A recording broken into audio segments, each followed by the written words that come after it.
Welcome back, everyone. We're excited to cover another week of college lacrosse. I'm Deemer Class, and I'm joined by my co-hosts Stephen Rafis and Matt Dunn. Last week, there's still a little bit of debate. Was it week 0 or week 1? But either way, the second week is on the way. We're going to recap some of the first week. We're going to talk about some themes and things that we saw, some notable performances, and also a great slate of women's games as women's college lacrosse picks up this Friday. Guys, welcome to the podcast. Thanks, Deemer. I think week 1.5 because you got Hopkins Towson on a Tuesday, got a couple midweek games. Not sure. The week 0 seems to be all over the place when you look at Inside Lacrosse and all this stuff. But either way, got the first weekend of college lacrosse under our belt for a lot of the D1 teams this past weekend, and some good games coming up here in week 2. Yeah, taking a look back at last weekend, just wanted to talk about some, notable previous games, but also performances. Just off the top, had Georgetown beating Loyola 13-6, Maryland beating Richmond 12-7, Hopkins beating Denver 13-10, and Utah beating Ohio State 19-13. Couple different notable performances, just guys we wanted to shout out for big games. Eric Malaver, 6 points in his first Duke appearance. Connor Davis from Bucknell was 8-1, and Michael Mayer from Bucknell was 4-4. That was in their win over Merrimack. For Providence, Ryan Bell 0-8, Richie Joseph 8-0. Those two definitely connected for a couple there. Taking a look at Mount St. Mary's versus Queens, Brody Atkinson, 6 goals, 0 assists.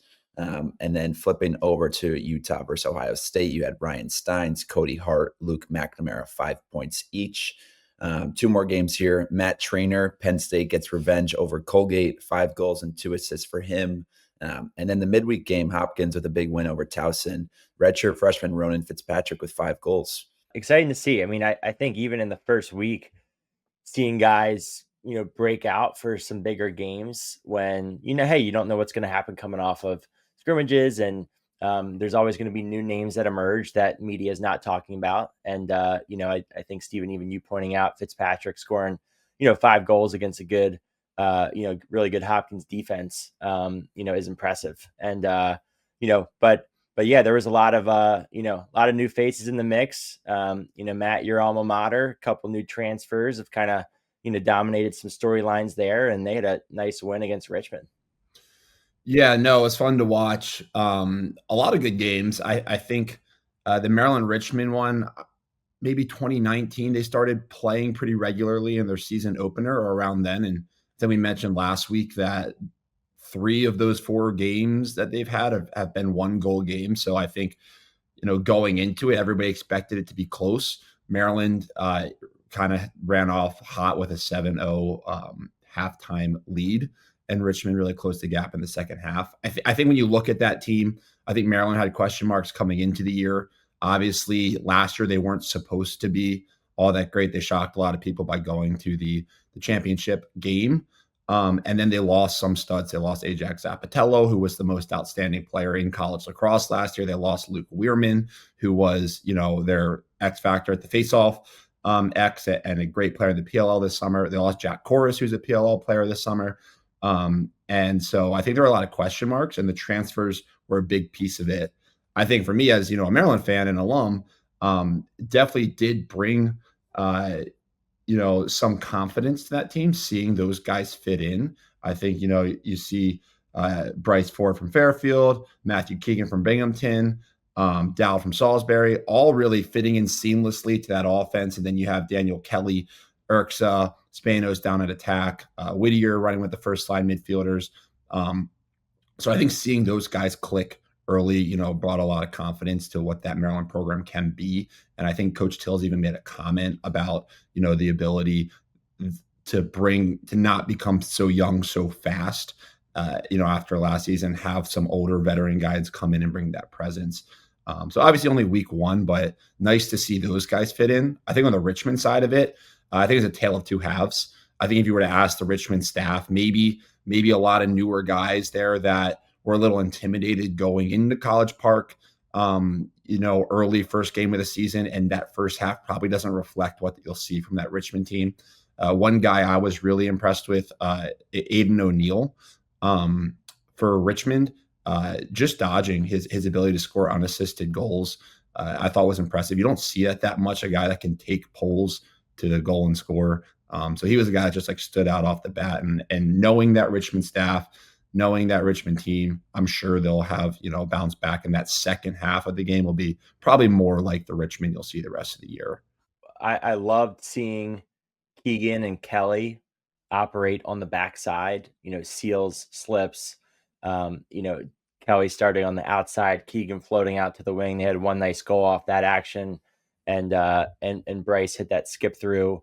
So, again, I think there's going to be some nice things that they can do. And then also even good to see like Daniel Kelly. We talked about it on social media, right back with some goal line slips, creating some of that. And I think Spanos facilitated really good ball movement and had some nice feeds as well. So, it's cool to see them starting to like fit into their spots, which is no surprise. Yeah, good start for them. I think if you're a Maryland fan, you're seeing those new guys that were kind of headliners in the offseason making a splash right away. And, you have your knowns coming back with Urxa, Spanos, those guys still getting their touches and their points as well. So a good start for them. I know another huge game this weekend was the Hopkins Denver game. I didn't catch it live, but just been catching up on some clips. And Hopkins, obviously, again, with another huge win this week over Denver. I think Hopkins looks good. I know we highlighted, we talked about Russell Melendez a little bit. We talked about Chauvet last week.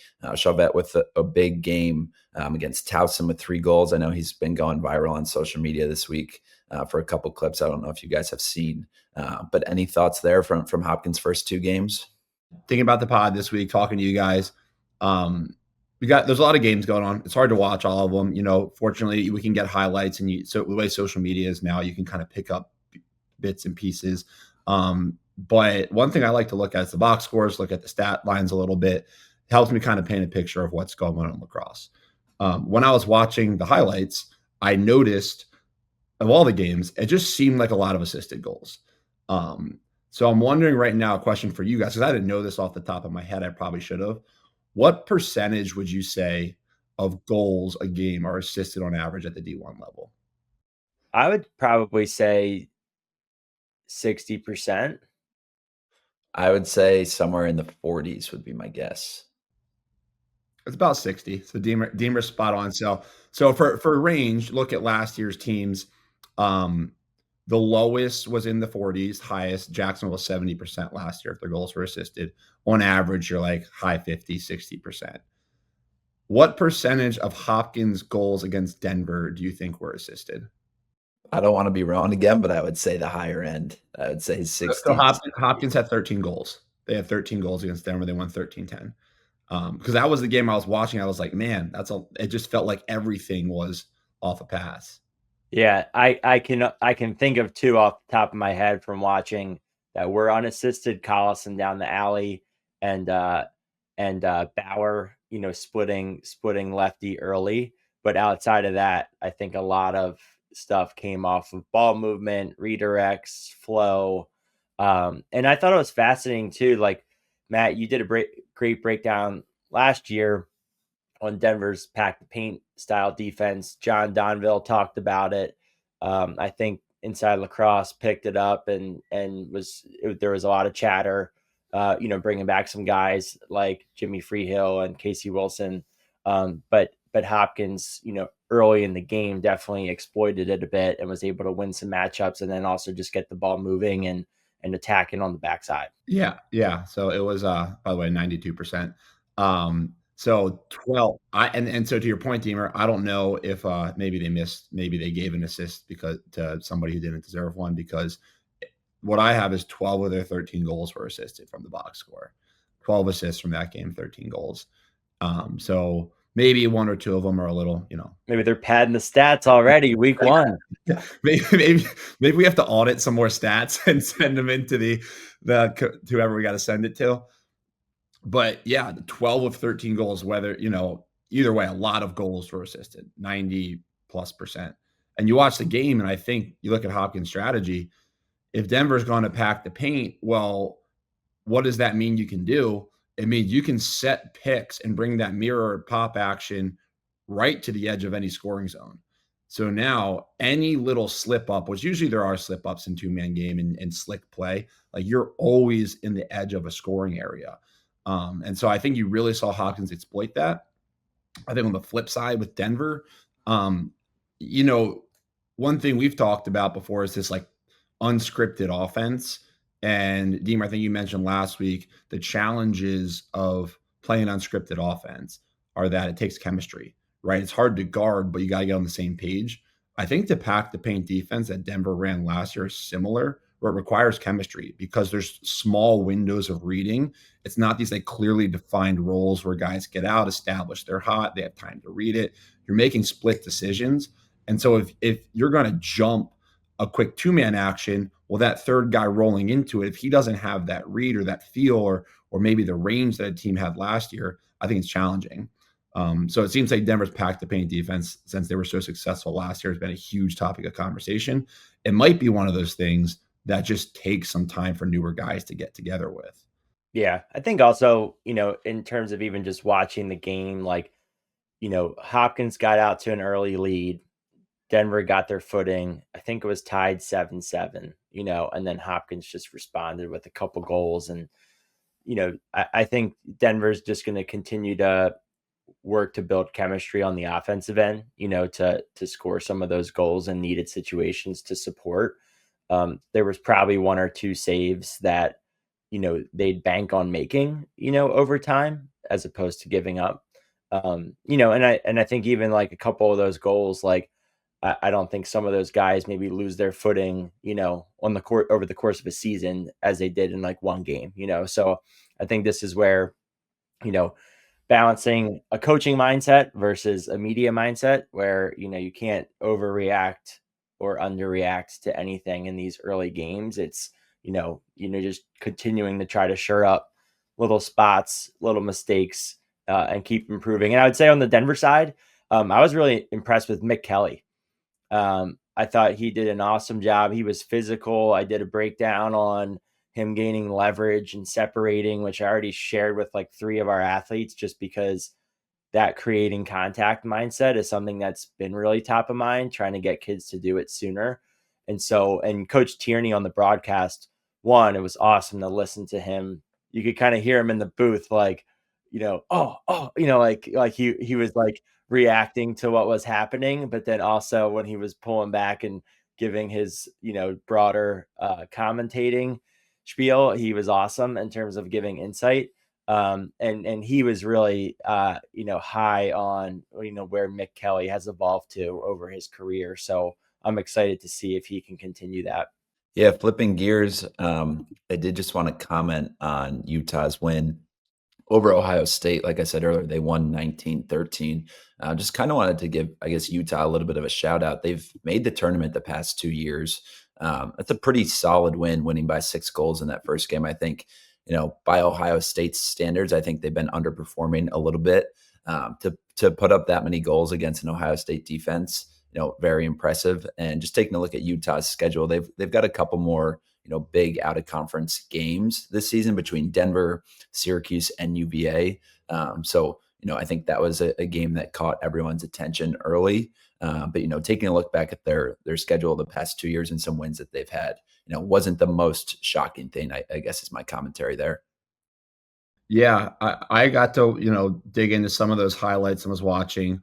I was definitely surprised to see the score, but that's probably more on me than on, Utah. Just not you have some brand affiliation with teams. You think Big Ten, you think conference, you think teams.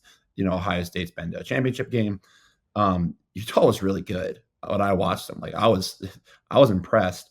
They had it looked like an interesting game. They've 3 or 4 rebound goals in the first half, probably, but that's a skill. You have guys that can handle the ball and kind of crash the crease there. I think an interesting thing, on Ohio State is, once again, probably more on me than just not knowing, but Henry Blake started in the goal. Last year they had Big Tasty in the goal, freshman last year, sophomore this year, but I believe Henry Blake got injured in the beginning of the season. So probably one of those scenarios where you don't lose your job to injury, came back and played this year. So I think for Ohio State, maybe seeing how the goal shakes out, maybe figuring some things out. It's always early in the season, but I mean, one thing I noted with Utah, uh, they had 40 something percent, 42% of their goals assisted, which means they were scoring a lot of goals off the dodge, off the rebound, off the dodge. And you watch those guys dodge, they dodged hard. They were a handful for all the matchups across the field. And you guys know if you're going to put up, 19 goals in a game, you got to win some matchups. And so I think that was impressive just to see that Utah team really show that they have a lot of talented players there that can play together. I think with some of the schools that can be considered more mid-major, it's really been for the last 5 to 10 years now where a lot of those schools are really nipping at the heels of any program in the country in any given day, and I think sometimes too, like for their seasons, like they have their conference play to then earn that automatic qualifier, but they're trying to get these early season games in for the teams that are willing to play them, and we talked about that in the past podcast in terms of scheduling. So for Utah to go on the road and then get a nice win like this, I think their only hope is that Ohio State makes a run in the Big Ten so that the win looks better over time, because that would be the only bummer about that. But this is such a big win for them to build a lot of momentum off of. Guys like Ryan Steins, another really good initiator, explosive athlete. I was impressed too, Matt. I saw a lot of those rebound goals as well. Like just being able to crash the crease and, Jay Carlson style, pick them up and put them in the back of the cage. Like, that's how you get extra opportunities. And I think that it also speaks to coaching too, when your team, is able to capitalize off of broken plays and, ball on the ground type of situations, just because, you have to be adaptable. When it comes you're coming in with a game plan and things aren't always going to shake out how you draw it up. So how can guys respond, adapt, compete, and to put up 19 goals against a Big Ten opponent that's been, I think, very known for its defense over the years? I think that's a great win for them on the road. Yeah, I think Luke McNamara had a first quarter hat trick, and I think he was one of the guys that was kind of always around the crease there. And to your point, if you can get those goals consistently, man, what an amazing way for your offense to generate an extra 2 to 3 goals a game, because it's hard to score goals in the box, as you guys know, like at a rate you need to. So transition, man up, man down, your 6-on-6 normal stuff, but then the ability to clean up in front of the crease and convert, that's huge. One final game I did want to just mention, Don, we talked about it a little bit on Tuesday morning with Georgetown beating Loyola 13-6. One guy that stood out, and still debate on the name pronunciation, but Joe Caesar is how I'm gonna go with it. Don, I know you might disagree, but anyways, I was just catching up with some of those clips, and I just wanted to give him a quick shout out. He had 3 goals, and kind of in a really skilled, fluid way, some underhand, stick to the middle. Some nice highlights there from him. So that's a guy, to key in on. Georgetown starting the year off hot, Loyola looking to rebound this weekend against Maryland, I believe. Yeah, Joe Cesare ripped the net. Did you guys see that? Well, that was him that also ripped the net. Yeah. It might be Caesar, but that's not how you spell like Caesar salad. Cesare, he has the E at the end. So. The broadcast went with Caesar, so that's. I'm going Cesare until proven otherwise. But maybe I'm sure we'll get someone on Georgetown either just DMing us and letting us know, or I'm sure we'll get some burner account start commenting on our pages. But either way, it was a sick rip.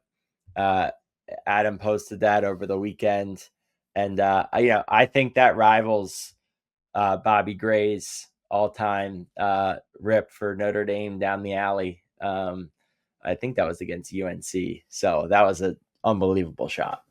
Yeah, I got 2 more quick games I want to hit here. I'll hit the first one quickly, and then last one I'll let Steven kind of share some thoughts on. Holy Cross Providence, because We shared some really cool clips from that, I thought, on social media that I shared with all of our offensive guys at Highland Park, were the Bobby Benson flybys. Um, so on the, just because I have the stats up, Providence assisted 12 of their 15 goals, so 80%. Once again, a good team assists about 60%. They're 80%. You watch those clips, like, man, there was 3 or 4 flybys in that game. Deemer, I don't know, you are a big fan of Coach Benson. You know him well. Love the flyby. Any thoughts on kind of what you saw from Providence there? And I know you mentioned that looking similar to Maryland's 2022 offense with Coach Benson was there. They've clearly developed some chemistries, like, and they've got, a couple finishers, Oregon, again, it was Joseph that had the 8 goals, right?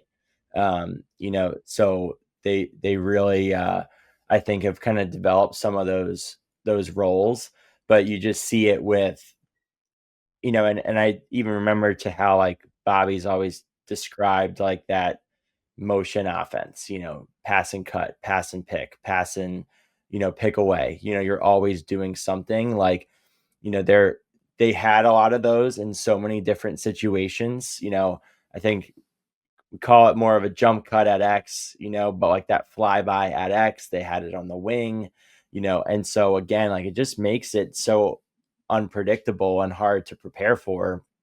And you catch shorties sleeping, you catch people anticipating the pick, and then all of a sudden the guy takes off, gets 2 steps, and then the ability to handle and finish is clearly something that they've, been working on and improving at. So, I'm excited to see how they continue to progress. And I know too, like, they're a team that, you know, hey, like, in their league, you know, Georgetown and Denver, have consistently been the 2 teams at the top, so they're continuing to work towards, beating those teams as, like, one of their path to, getting to the NCAA tournament. But I think it was a great start for them. Yeah, and I think, to your point, like, people forget this, but I've spoken to Coach Benson before, and when you talk to him, he's like, "We're recruiting guys to beat Georgetown and Denver." Like, people think you can really get comfortable with the status quo as, like, a fan or an observer, but, like, Coach Bobby Benson took the job at Providence to make Providence a great team, and I think, continue to recruit those guys, continue to have that impact. It's really cool to watch, and I think just seeing it early here, through those flybys and that footage is cool to see how those principles he's executed at other programs are now coming through in Providence's highlights. One final big piece of news for our week 0-ish week 1 here is we had our very own Stephen Rafis in the broadcast booth for Syracuse versus Jacksonville. Stephen, a lot of people saw the score. Maybe give us like a 60 to 90-second overview on your opinions of the game, but also just talk to us about the experience. What was it like being in there calling the game? Putting on the suit and tie, being on television. You looked and sounded great. Give us the behind the scenes here. Look sharp. Thank you. Yeah, it was fun to be back at Syracuse. Got to go to both the Syracuse and Jacksonville practices the day before. The Dome is a cool place, and Syracuse with the Newhouse School there and their communications department, they take a lot of the broadcast stuff pretty seriously. So the producer was really helpful. Called the game with a play-by-play guy that's in Newhouse. He did a great job. Was really easy to work with. So that was a lot of fun. I guess just taking a look at the game, I think can't take too much away kind of on either side. It was kind of a bloodbath right away. It was like 7-0 or 10-0 after the first quarter. Syracuse, they look really strong. Everyone knows about they're almost top 6 on offense, right? Between Spallina, Hiltz, Thompson, English, Leo, Roa. Like, they just have that firepower everywhere. Johnny Mullen, really good at the faceoff X. I think if he cleans up like a couple different things, maybe limits, some turnovers or trying to go out the front every time. And then Billy Juwan, Riley Figueres, Michael Grace, all as advertised. They do have a new goalie in net. He wasn't really tested a ton, but he looks solid. Jimmy McCool. On the Jacksonville side, I think, good for them to play in that game and just kind of get shocked early. I would trust that Galloway, is going to learn a lot from it and move forward. I know they do have Duke this upcoming weekend, which is going to be another tough game. but they're not going to go down easy. I think they just never got in a flow, and I think it's a credit also to Syracuse's defense and what they were doing to them. The possession battle was not as much of an issue, I guess, as I thought it was going to be with Jacksonville graduating Nathan Cap, their old fogo that kind of set every record there. But I think a good start for Syracuse. They look to continue it this weekend. They've got a game tomorrow night on Friday. Against Vermont, and then a quick turnaround. They are playing Towson on Monday night as well. So, 2 games here for them. And like we said, Jacksonville looks to rebound against Duke this weekend. Wow. Great job. Appreciate it. I'm curious. So interesting enough, Jacksonville's beat Duke 2 out of the last 3 years. So that'll be, uh, you know, a well-prepared Duke team ready to rock regardless of scores. But obviously, those teams put up a lot of goals last week. I mean, I love watching Cuse's man up. It's fun to see, and I just think also the lesson for players who are watching is you just see how quiet their sticks are when they're moving the ball. Like, it's very minimal cradles. They can snap it in and out. A lot of the passes are on the stick, whether it's a behind the back, a sidearm, a skip through, and it's just impressive to watch. And they've got a lot of good touch. And I thought the lefty for Jacksonville will be interesting to watch. Like his low to high on that low wing, I think it was man up also. Like Yeah, it was. that was a ridiculous shot too. So I'm eager to see how he develops as a finisher and a scorer for Jacksonville. Yeah, Dalen John Hill. He's a Buffalo native. He went to high school in Florida, but he's a guy that they're excited about. He started the game on attack, and then they just kind of started rotating some different guys, see what could work. But he did have that nice low to high near side rip on that man up. I believe it was a 6v4. And yes, like we said, they do have Duke this week. They did beat them in both 2022 and 2023. Looks like Duke had a little bit of revenge last year with a 23-7 win. I think Duke was sick of losing that game. So we'll see. I did catch some Duke film as well. McAdory had some really nice skip passes. I know he didn't have a ton of points, but just from what I saw, impressed with kind of his feeding ability, and he looks a little bit more dynamic than I've seen him in the past. So just another side note there. If we want to flip the script just here for some notable upcoming games this weekend, men's continues. We'll see some first games for some of these teams, and women's also begin. So I'll just run through some ones that are standing out to us. Saturday at noon, you have Michigan at North Carolina. That's a ranked matchup. Saturday at 1 p.m., you have Georgetown at Hopkins, Maryland at Loyola. Sunday at noon, Penn State at Villanova. That's always a really good game.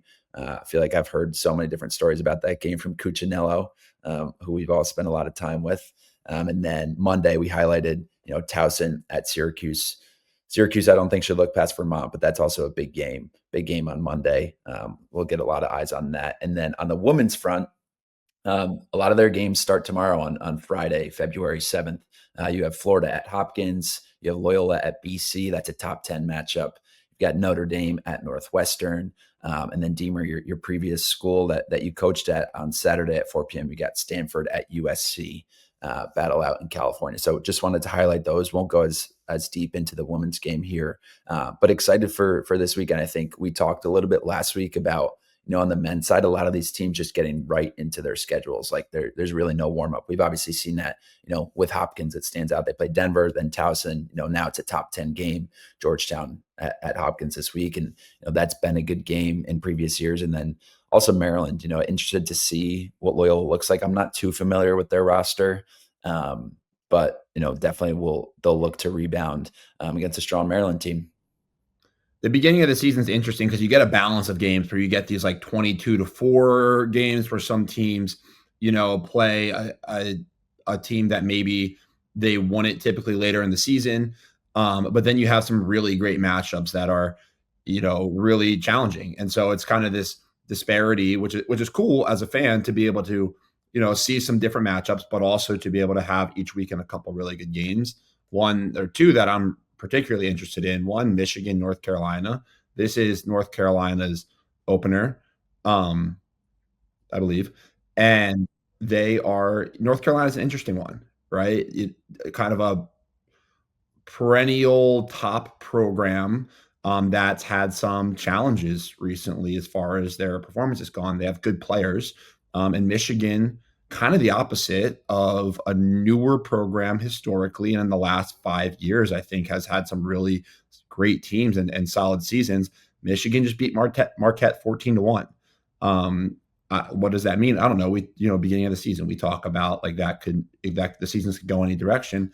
But I think Michigan, North Carolina is going to be a really interesting game for that reason. What does North Carolina bring to the table? What is Michigan really made of? The other one is Georgetown, Hopkins. It's just, Georgetown kind of starts off with a good slate of the local teams. And that's always one just I think both of those programs are very solid. So those are two of them that I think will be really good games. And hopefully, I haven't checked which subscription service they're on yet. Hopefully, I can find my way to a login and access at least one of those games. Yeah, I'm really eager to see Georgetown Hopkins. I think it's a huge game for both teams. I mean, Hopkins getting two nice ranked wins to start is big. I think Georgetown, and one thing I'd mention Georgetown and Loyola wise, when I saw the first box score and some buddies were texting me, "Hey, 4-1 Loyola," I was like, "Oh boy, here we go again, maybe." But then Georgetown rattled off 6 goals in a row. So I think they're feeling good of how they responded from that perspective, and avenged last year. And then yeah, so I think those are going to be some good games. Michigan, I'd say the one thing, if you're being hypercritical watching the Marquette game, it was a pretty slow start. I believe it was like 1-1 first quarter, maybe, and so you just think game flow wise, very high level. Like if UNC comes out firing and Duffy and Petramala get going early, how does, that's Michigan's first real test of having the firepower to score those follow-up possessions, and then how does the UNC defense handle guys like Ryan Cohen, and I really like Jack Jenkins, from Michigan. So I'll just be eager to see how that plays out. And I think, I think it was last year, guys, where, Michigan certainly caught some headlines around the UVA game, and then UVA took it to them with a big ACC Big Ten. So I'm sure they've got some of that going, in their minds that, hey, we want to come into this week and show that, we can hang and not let what happened last year, be topical again, because I'm sure, media wise, some people will take that and run with it too. So, I think that's where I find a lot of joy in seeing how some of these storylines come to light. Yeah, I don't think we'll be seeing any of that commentary ahead of this game this weekend between Michigan and UNC. Just taking a look back at UNC, in 2024, the last game they played was on April 27th. They had that 15-12 win over Duke. Before that, they had 5 losses in a row. They finished the season 7-7. I think just they've been underperforming from UNC's standards the past couple of years. I think everyone's looking this year at Owen Duffy, at Don Petramala. They got the Princeton goalie, Gian Fricaro, I believe is how you pronounce it. So they get some staples back there, which will be nice. Just looking to see what they can do. I believe Owen Duffy is back to full health, full strength, looking to have, a great sophomore year, really high on his game. I think he was almost even underrated to a point just with how UNC finished the year. But excited to see what they can do. Don Petramala is another interesting guy. Is he a great Dodger? Is he great off ball? I think he's continuing to round out his game, and saw a lot of nice stuff from him down the stretch last year. He finished last season with 43 points off of 32 goals. So looking for those two, and just excited to see kind of what 2025 brings for UNC. Yeah, they have a lot of talent. I think that class was the number one recruiting class. Am I wrong there? I That think it's either their junior or senior class now. yeah, It might be their senior class now. It's the number one recruiting class. Yeah, because I know the 22s with Syracuse. That's like that Spalina, Finn Thompson class. I'm blanking on who last year, like Owen Duffy's class, who was the number one class. Um, Princeton may have been up there with Kabiri and Burns. I mean, in general, that 23 class had some studs coming into it and some guys that performed really well last year. Princeton obviously won't get going for a little with the Ivy League starting later, but I mean, Duffy was a guy that I think impressed me when you hear those names of guys coming out of high school and you kind of wonder how they'll be. He was a guy that when I watched, I think kind of showed why he had gotten so much attention previously. So excited to see how they can pull it together. Definitely have talent. I'm sure are very focused on the way they play together this year and a lot of the things that they could build off of last year. I do have guys. One kind of just came to me, but one segment I want to try out here to see how it goes. And that's just going to be our social media comment of the week, because it was a really good one. And I think it hits something that a lot of people are talking about now around the broadcast of college lacrosse and how challenging it is to watch certain games because everybody wants to watch these games. And we posted a clip of the Hopkins Towson game the other night. And I just want to give a shout out to my guy, Elliot_Fletcher3 for his comment that was, this game was recorded on a potato, which is kind of about the appropriate comment when you look at the clip. We tried to break down a hitch, and I think it's a good hitch, but when you looked at it, just like the pixels and the quality, and Elliot just had to kind of say the truth that the game was basically recorded on a potato. And that's the social media comment of the week. Shout out Elliot_Fletcher3. Nice job. You'll get your prize in the mail.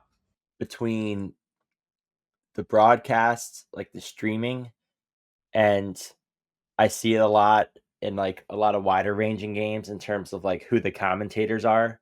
I feel like I see it. People take more to Twitter on the women's lacrosse commentating side, especially when there's a ton of games going on like ESPN Plus. But it's just, I don't know. Sometimes I feel like people really have misguided expectations of what they actually think they're going to get when it comes to, quite honestly, an Olympic sport that doesn't have the funding as football and basketball. Let's just say it how it is. And every year people come in like whether the stream costs $5 or $25, like as if like that's going to be the difference between this high quality production or not. And look, I think working in a college athletic department for a couple of years, they're spread really thin. The graphics teams are usually spread across a lot of sports. The SIDs might be just one sport, but they could be spread across multiple Olympic sports, and so then times that by the production crew. Some schools are doing a great job of it. Some schools don't prioritize it. Some alums get after their schools on social media to get after them for their lack of coverage. But I think that also comes back to every school and how they fundraise and how their alumni come together to push for better quality of whatever you're hoping for. But I think for the average fan, like, yeah, you want to watch more stuff, but it's kind of the state of how it is right now. So it's just, you kind of got to roll with the punches. People love to complain too. I will say, I do think with some of this, and Deemer, obviously you having worked at, a collegiate Division I program, you see it from a different side. I do think there's got to be some intersection point where I understand the quality is not always going to be great. I understand the announcers, like sometimes it's students, sometimes people trying it out for the first time. Like, and I think that's pretty cool. So that's awesome in my opinion. The streaming services are a challenge right now for college lacrosse. I don't even know. I couldn't tell you off the top of my head. If you wanted to watch every college lacrosse game this year that's going to be broadcast, I don't even know how many streaming services you would need and what the total cost would be. It's at least 5, but I think it's more because if you have ESPN Plus, you have Big Ten Network Plus, you have whatever now. Is Flow TV still a thing? Is there another one that Denver Hopkins was on? Steven, was that on Flow or is that on something else? I think Denver's always behind a paywall of some sort, similar to how Georgetown is, unless that's changed this year. You have ACC Network, and I'm sure there's like 2 or 3 other ones, and that's not even accounting for if there's more Whatever on. the Towson game was on, I think it was free, but it Yeah. was Lacrosse TV. Well, yeah, my point is, like, it's not gonna be perfect, and there's a lot of people at play, but it is like people wanna watch college lacrosse. It's hard to watch, and in a way, it reminds me a little bit, Deemer, of MLL days when the MLL was on Lax Sports Network, and you could try to find the link, like, it was hard to watch the games. And it's not that bad, but it is something you hear, like, everybody I talk to, you see it on social media, it's like, "Well, how do I watch this game?" Um, so wondering, just throwing it out to the universe here, if there's a way to get college lacrosse more viewable for all of us that wanna see it. It's nice to see the demand for it for sure. I mean, I would say, especially on the women's side, you know, there was certainly people over the years that were really pushing for more games streamed. The last 2 years, ESPN Plus has certainly stepped up on the women's side. There's so many games available, and they do a pretty good job, So I think, like, the men's side needs to respond and figure some of that out as well. But it's kinda like it reminds me of when you go on the ESPN apps and you're scrolling for lacrosse, but all the other sports come up first, and you're scrolling through like 40 freaking softball games. And it's like, this is overwhelming because of how many games are on there, but they do a good job of getting all the stuff on there. So I would like to see maybe it consolidated a little bit and then being able to certainly like improve that. But I can't say that I was not flustered. Like, I was on Hulu, I couldn't log in. Then ACC Network was ACC Network Plus. I didn't have my fiance's password. Then I'm all flustered. I'm seeing tweets go off. And then when Oscello tweeted, I responded like, "Hey, I just subscribed for 5 services. Like, I don't know how to log into any of them, but you can use with them if you want." Like, The worst one to me, the biggest one that really gets you, is the ESPN Plus game in the ACC Network subheader. So it shows up on ESPN Plus that, like, you have the game, and then underneath it says ACC Network. So you click on the game on ESPN Plus, and then it says your service provider does not give you access to this game. And so that's the one where it's like you need ACC Network through ESPN Plus, and I don't know. I think what we need, guys, and this is, we need a super service.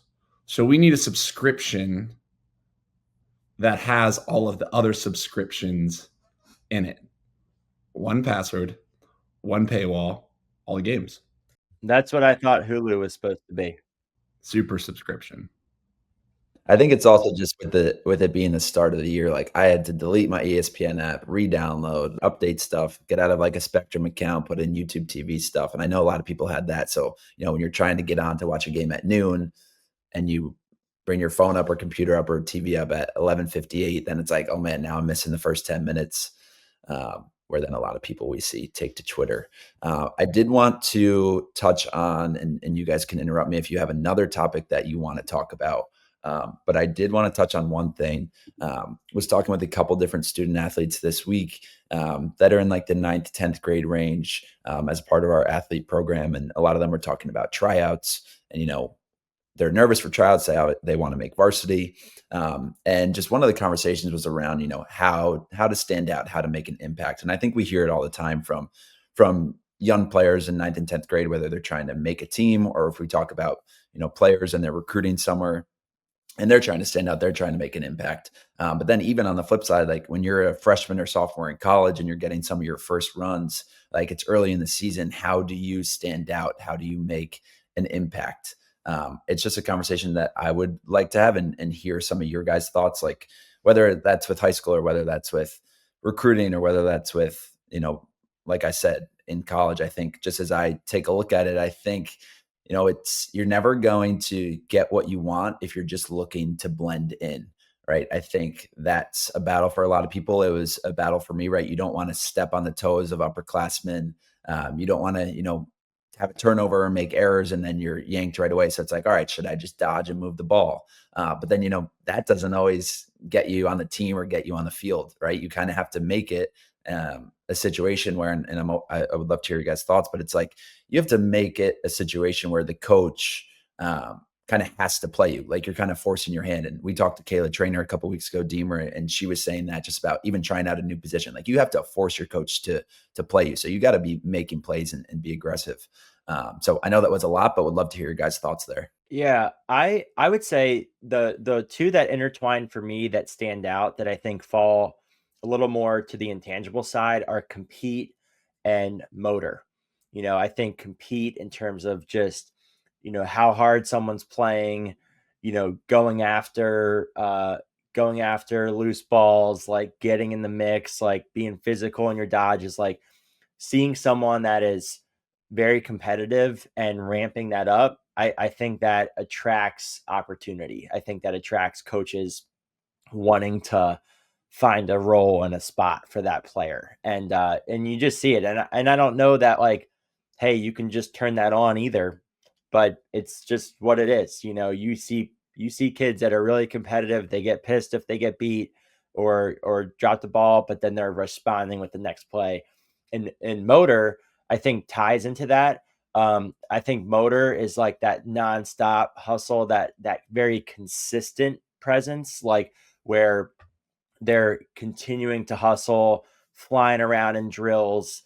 And, again, I think it goes hand in hand. But when a kid has a motor, you just keep looking at that kid like, man, like they're involved. They're in the mix. Like they're finishing through every drill until they hear a whistle, and I think you can work with that as a coach. It's really hard to, I think, bring a kid up and ask more out of them versus like dial a kid back if they're overdoing it. I think you want those kids that have that compete and that nonstop motor. Yeah, I completely agree with those. I think my head takes me to even, a layer deeper with that and thinking you have to decide what you want as a player and you have to get clear on it. So like if making a team for you is really important, if earning a starting spot's really important, if being a great lacrosse player is really important to you, well then you have to know that. And I was always a guy like to write things down. And so then when you go to tryouts, you say make the team whatever it is, you got to figure out what you have to do to put yourself in the best position to make the team. Like it's as simple as that. And why I say that is because players don't do that. They do what they're comfortable doing. So if you're just going to do what you're comfortable doing all the time, you might not be doing what you have to do to put yourself in the best position to stand out to make the team. What do I mean by that? Well, ways to earn a team. You have to look at the controllables that you can do and bring to the table. And if tryouts are in 6 months, controllables might be get stronger, get faster, get more skilled. If tryouts are in 2 or 3 weeks, well, you're not going to get that much faster. You're not going to get that much better in 2 or 3 weeks. You can kind of, tune things up, but you can focus on what are you going to bring to the table? I'm going to be prepared. I'm going to have 2 sticks ready to go that throw how I know I need them to throw. This was something that I always felt when I made varsity in high school as a sophomore, which was a huge deal for us. Like varsity as a sophomore was like really challenging to make when we were in high school. And then playing at Maryland, I was like, I'm always going to try to be the best communicating defenseman on the field. Because I knew somebody was going to beat me. Like I didn't have confidence I could just lock down like the best attackman at Maryland's team as a freshman or sophomore. But I was like, they're going to hear me, and that's going to be something I'm going to focus on. So I think for players that want to stand out, Steven, and I think you hear when we ask college coaches, they say this, but people just don't believe it. They're like, oh, I have to have a takeaway check. I have to make these huge plays. Yes, you do have to have impact on the game. You do have to have that eventually. But if you just focus on that, you're going to miss so many opportunities to kind of bring presence to the field, to show that you can add value, to build, Deemer, this, and Steven, right? You have to build trust with a coach if you want to play. The coach has to trust that when Steven Rafis steps on the field, I know what I'm getting from Steven Rafis. I can't have Steven Rafis just dog at one rep, not ride one rep, not trust his decision making. And ultimately, we need him to produce, but I have to trust him. And you build that trust by showing up consistently and doing these really fundamental things that are in your control.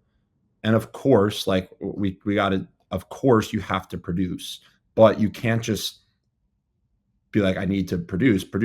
You have to do these things in your control.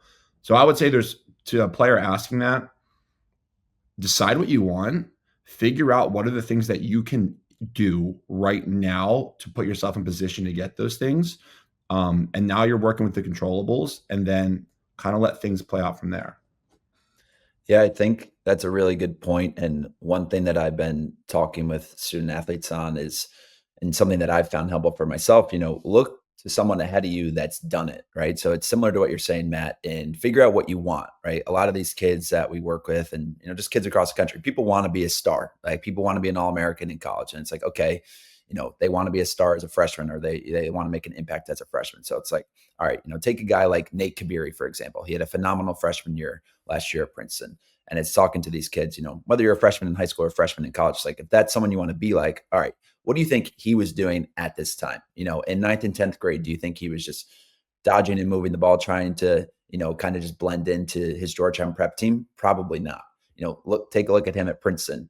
When he got there, was he just trying to, appease the upperclassmen, try and be, a little bit of a reliable guy, but not make too much noise? Probably not. You look at how he started his season. He had 5 points against Monmouth, 5 against Manhattan, 4 against Maryland, 4 against UNC in his first 4 college games. So I always think it's easy, or makes it easier, look to someone that maybe you admire and try and replicate what they did, and think about how they were approaching each day, each tryout, each practice, each game is just something that I find to be really useful and helpful, especially during this time. Just right now, I'd say it's early February, and early college season and high school season starting in a month or so. Last thing I'd say about that is, and especially, when you're kind of talking about the dodge to move the ball example, the game has changed a lot and it keeps changing. And I just think at sooner ages, it's not about just training more to like just do your stick skill stuff. I think you can really help yourself as a young player, and a parent helping your young player to find people that can help you understand, like, what does good lacrosse look like? Just dodging into a double team to try and get off a shot because you think that goal is going to impress is not good. But also just dodging and passing it down the side to show ball movement is not enough either. So how do you recognize, like, what does a good dodge look like? A lot of people are afraid to redodge because they think they're holding on to the ball too long. So then therefore they don't make contact if they don't smoke someone on their first move. So I just think, and that as we work with players, like trying to get them to evolve that mindset, and some of it does just take time. Like as a freshman, like it's going to be really hard for you to just come in there and do that. What they're looking for out of a freshman is different from out of a sophomore, out of a junior, senior. Like your role is going to evolve. But I think the sooner you can learn some of that from a principal's perspective, and then knowing that each team is going to be a little different in what the coaching staff is looking for and valuing, you will have to learn that on the fly, because that's the staff that you're playing for. And so I think that's really important to think about. Otherwise, you can get caught in like mom and dad saying, you got to shoot more, or you got to dodge more, and it just, that generic advice isn't, I don't think son or daughter is going to receive that always very well. And two, it's like, well, let's actually talk about what that means.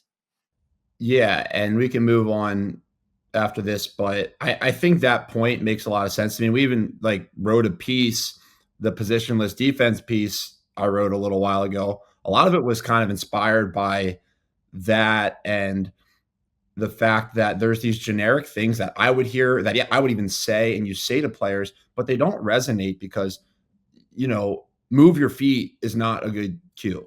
You know what you mean, but like everybody, you hear move your feet enough, you're like, I don't really know what exactly you mean by move your feet. Like you're in no man's land. Like I get what you're saying, and I might have said that to somebody, but what does that mean? Like, what are you saying? How do I fix that? Like, what is no man's land? Because if I'm not standing here, I'm never going to get to the slide in time. But if I am here now, I'm in no man's land. So what are we talking about? I think the generic advice is really challenging for a lot of players, because to your point, Deemer, move the ball. Well, sometimes you have to probe your matchup, but you want to avoid over carrying. So what is the balance there, right? How do you as a player manage that? And so, I'm not saying people have bad intentions, because I've certainly given generic advice too, but I try really hard not to. And I see it with, like, I coach high school lacrosse. I see it with our guys all the time where they're like, well, I didn't want to over carry the ball there. I was like, yeah, but you also had a short stick on you and you didn't challenge him one time. Like, we didn't even think about sliding to you. Your body, you just ran away from the goal. So like, you have to put pressure on the defense. Um, so we could obviously talk about that for hours, but I think the point of, there's so much more nuance to this stuff, and giving generic advice, I believe, is really confusing to players because they hear it both ways and they can't really figure out, like, shoot more, move the ball. But when I shoot, you're mad at me. But when I carry a lot, you tell me I have to move the ball. So, I think it's a great point. Maybe we can keep diving into it later. But that is one that I think is a real hot button for the way coaches communicate to players and the way players get frustrated and confused on the field. Last thing on this, I just think overall, like, the best way to learn all this stuff and to have a feel for it, right? Watch lacrosse. I know we were just talking about how it's becoming harder to watch lacrosse maybe on the weekends, but all these games are on YouTube. You can find different ways. Like, you can tell the kids that have a good feel and kids that don't. And a lot of it can come down to, all right, are they watching these college games on the weekend? Do they know what good offense looks like? Right? Because that's a really easy way to replicate it. The other thing, you should be watching lacrosse regardless of what age you are. When you're in college, you should still be trying to pick up different things from different players all the time. Set your ego and pride to the side. Like, when I was in college, Jeff Teat was one of the best players. And I'm like, all right, I want to watch every game he plays in and see what he's doing to be successful. As I get older, okay, Pat Cavanaugh is like dominating right now. What is he doing that is so good? And it's just continuing to pick up different cues, whether you're in ninth grade, whether you're a freshman, whether you're a fifth year in college. Like, continue to watch and pick up whatever you can. And that's just going to allow your own game to just continue to grow, and see what all these guys are doing. Anything from week one, after we have some data now, anything that changes, perspective on, I know we've talked a lot about themes, anything that we saw that validated some of those higher modern lacrosse themes we talked about, or anything that changes our opinions of what we expect to see this year? I wouldn't say that anything changed so far, but I know we were talking a bit earlier this week about the idea of attacking the flow of the defense. And I think there was a lot of nice action in across several games that shows the value of this. And I think the principles based offenses where people are triggering from different spots, a lot of the high 45-degree dodges, a lot of the wing dodges, people dodging hard in a different direction, using hesitations, banging that ball forward, and then guys making the decision on keeping the ball moving in the same direction or skipping it back through the defense. There was a lot of nice looks off of that. And whether that's, throwing it forward to X and that X attackman, again, looking inside, looking through, or for that reverse skip or swinging it backside. There's a lot of nice examples of that. But then also I saw, in Hopkins, like, there was a lot of, ideas around, like, you're kind of starting your dodge and then you swing it, and you attract the attention of the defense to one side and you swing it to the other. Or, again, even the idea of like the boomerang pass, you swing it, you kind of swing it back. Like, there's going to be, I think, really effective ways that teams start to use that to kind of keep the defense on their toes of being predictable about when dodges are starting and from what spots they're starting at. Yeah, one of my favorite examples is, kind of think about, like, as those dodges flatten out. So you get the 45 high, that 45 angle degree from the higher alley, or when they flatten out to the wing, and those dodgers get a really good, like, angle at that, like, bottom slice of the goal working towards the pipe, and they put pressure on it. And then you get that quick forward to X, and that X guy can see that through right over the top. And the reason, Dean, you're talking about attacking the flow, defenses are taught to flow with the ball.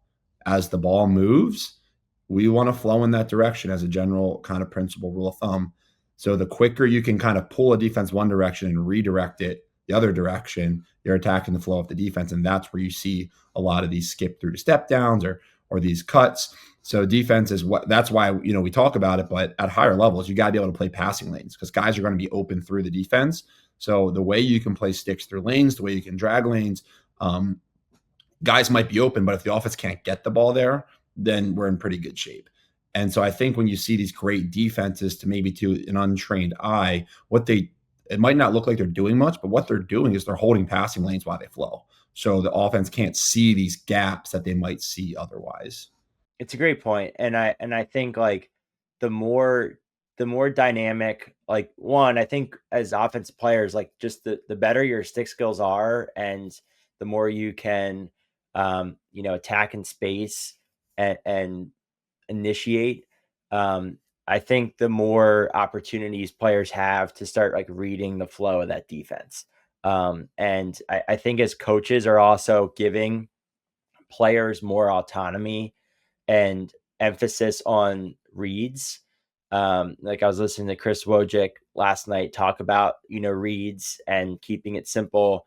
It allows players to process and make those decisions faster, and I think about that a lot too. Like even when you're playing a zone, like, defense are shifting and flowing one way, like especially like when you're watching like even against like a 2-3 in hoops or like a 1-3-1 zone, like they shift one way, they shift the other, and like think about how many ball reversals there are in terms of basketball, and I think the more you get some of that type of action in lacrosse, you create a lot of short dodges and shorter opportunities to attack, and I think that's where you also open up a lot of inside cutters who are cutting against the grain of the defense, against the flow. And you can't say like, hey, this is exactly how it's going to happen every time, but you can develop players who are understanding those and attacking those soft spots. Well, guys, I think we hit a lot of it. Episode 2, week 1, I believe, of the season, week 1.5, of our in-season podcast. This was fun. It's great to actually have some lacrosse to react to. We got women's lacrosse starting up this weekend. We got a bunch of other D1 teams getting into their first game, and obviously the Ivy League will get going here soon. Any final thoughts from you guys before we shut down here? No, I think I'm good. I think it was good to cover these games. Excited to see what happens this weekend. Yeah, great episode, fellas. Enjoyed it. Stay tuned for anyone listening. We've got a couple newsletters coming out now around a coach focus with our Coaches Corner. We've got a Tuesday on the Run newsletter that Adam Lamberti, our director of media, will be running. And then we've got our weekly thought that we've done for over 2 years now. So, stay tuned for some of the other content that we're putting out. Appreciate your support and comment and let us know other stuff that you want to hear us talk about and discuss as these weeks go on. See ya.